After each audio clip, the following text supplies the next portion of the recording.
Number 9, in the graph below, x and y vary directly. So that means it's direct variation. It means it's going to be proportional. Everything on here is going to be proportional.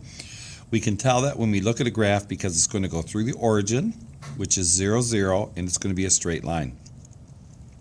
They want to know what is the value of y if x equals 12. So we're going to have x and y, and they want to know what's the value of y, that's what we don't know, if x is going to be 12.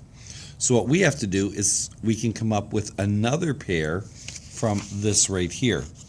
Now these are a little bit difficult to see, but we're just going to assume here that this 5 and this 6 meet at this point. So right here, we're going to say this point here, and this points to the 6 and the 5, and 6 would be on the x line, 5 would be on the y line. So 6 would be on the x, 5 would be on the y. So a couple things that we could do is we can tell here this going from here to here is multiplied by 2. So therefore this would also have to be multiplied by 2. So 5 times 2 is 10, so y would equal 10. Now students also know whenever they have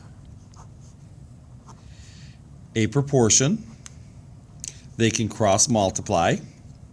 6y equals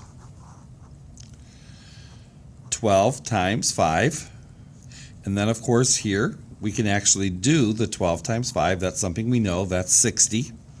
And then to isolate the variable, this means 6 times y, so we do the inverse, divide by 6, and whatever we do to one side of the equal sign, we do the same to the other.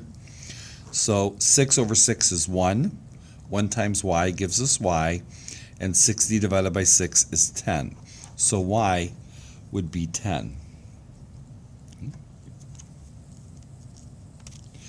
Since this is a graph, if students wanted to, they could also do an XY chart.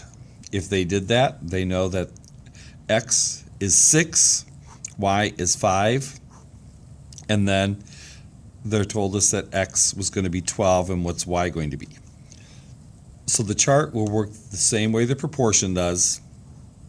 Going here, we're multiplying by 2. So going here, we're going to multiply by 2.